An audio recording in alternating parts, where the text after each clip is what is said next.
Neste vídeo vamos ver mais uma forma de fazer contagens com sequências. Neste caso, vamos analisar sequências em que existem presenças de alguns caracteres. Isto é, estamos a fazer uma sequência de movimentos e alguns movimentos dependem de movimentos anteriores.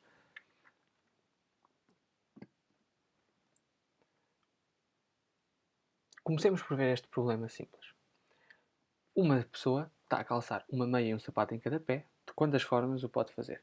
Bem, obviamente, temos 4 movimentos, que é calçar a meia esquerda, a meia direita,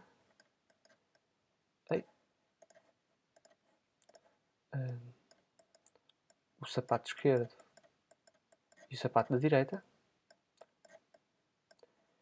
E temos sempre de calçar a meia da esquerda antes do sapato da esquerda e a meia do pé direito antes do sapato da direita.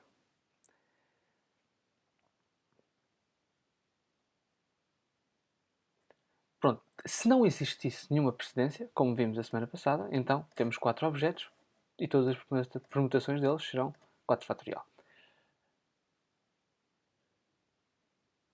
No entanto, obviamente existem algumas destas permutações que não vão ser válidas. Por exemplo, se tivermos sapato esquerdo, meia esquerda, meia direita, sapato da direita, então esta sequência não é válida porque metemos o sapato no pé esquerdo antes de ele ter meia. Mais uma vez, 4 fatorial não é assim tanto, portanto este problema ainda seria possível fazê-lo enumerando todas as permutações. No entanto, o mais importante a ver aqui é que, no fundo, nós estamos à procura do número de sequências que têm algumas subsequências que já temos definidas. Por exemplo, todas as sequências têm de ter estas precedências, ou seja, têm de conter meia esquerda, sapato esquerdo, e meia direita, sapato direito, por esta ordem. Ou seja, nós estamos à procura de ver quantas sequências destes 4 caracteres é que juntam estas duas, mantendo a ordem destas duas sequências. Ora, este problema pode parecer difícil, mas na verdade o que nós temos de escolher é só onde é que vamos pôr esta sequência e onde é que vamos pôr a outra, uma vez que a ordem já está definida. Ou seja, temos de escolher duas posições para a sequência de cima, poderia ser esta, e a partir do momento em que escolhemos as posições, já sabemos por que ordem é que os elementos da sequência de cima vão entrar. A meia vai entrar antes do sapato. Neste caso, como apenas estamos a juntar duas sequências, então, ao escolher as posições para a sequência de cima, as posições que sobram são as da sequência de baixo.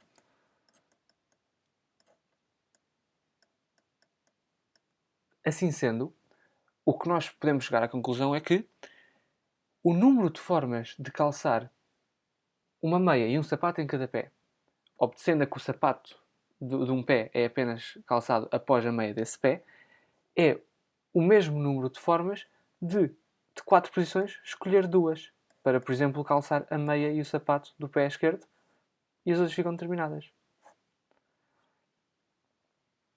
Bem, agora podemos pensar um problema um pouco mais difícil, que seria, e se houvessem N pés? Se fôssemos, por exemplo, uma aranha com 8 pés. E é exatamente esse um dos exercícios que vão poder submeter em baixo. Podemos também pensar se, em vez de só uma meia e um sapato, tivéssemos mais movimentos ou mais objetos que têm de estar ordenados de uma determinada forma. Neste caso, uma empresa de construção está a construir 3 prédios, um de 2 andares, um de 3 andares e um de 4 andares. Em cada dia, a empresa constrói um novo andar num único prédio, sobre o último andar que construiu nesse prédio. Quantas sequências válidas de andares existem para acabar a obra? Bem, isto se calhar é um pouco confuso, este enunciado, portanto vou só aproveitar para desenhar já os prédios. Portanto,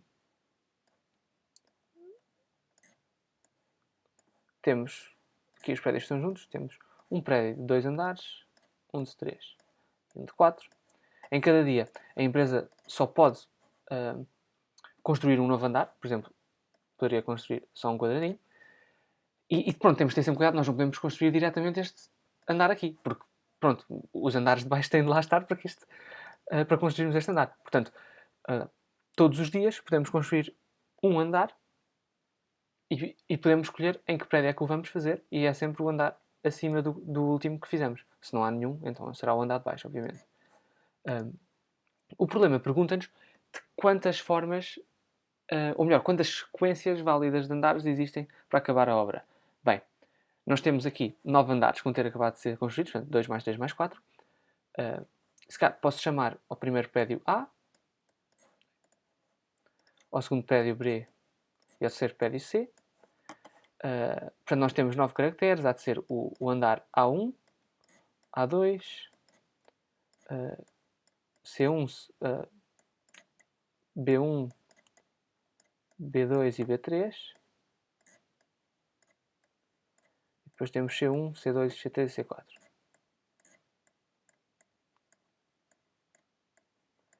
Pronto, e temos de notar que, e já escrevi por ordem, temos 3 subsequências que terão de ser mantidas nesta ordem, na medida em que nós não podemos construir o andar C2 antes do C1.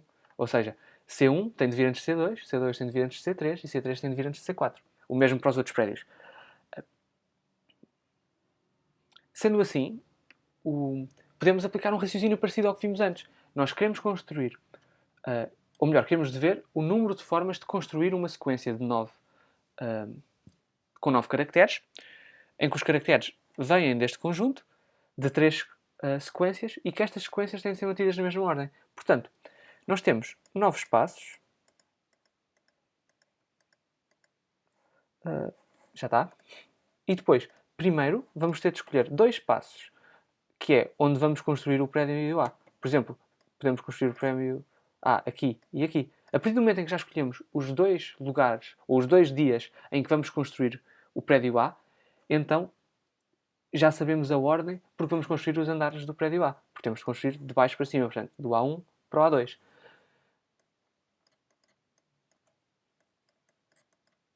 Pronto. O mesmo acontece com o prédio B. A partir do momento em que escolhermos 3 dias para o prédio B, então é óbvio que primeiro terá de ser B1, depois B2 e depois apenas o terceiro andar do prédio B. Bem, agora só sobram 4, portanto nem há grande escolha a fazer e temos de mais uma vez construir o prédio C por ordem. Sendo assim,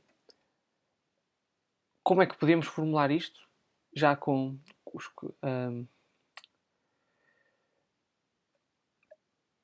a pensar já com a linguagem da combinatória? Bem, nós temos 9 posições, das quais vamos escolher 2 para o prédio A. Depois,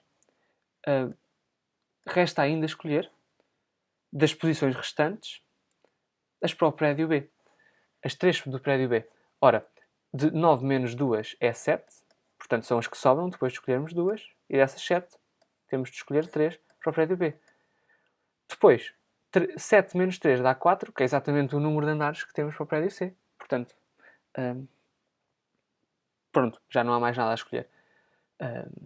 Interessa já, agora que estamos a falar nisso, podemos falar de que muitas vezes este tipo de produtórios de coeficientes binomiais, portanto, 9 escolhe 2 e depois é 9 menos 2 escolhe 3, podem ser escritos como um coeficiente multinomial, ou seja, 9 escolhe 2, escolhe 3, escolhe 4.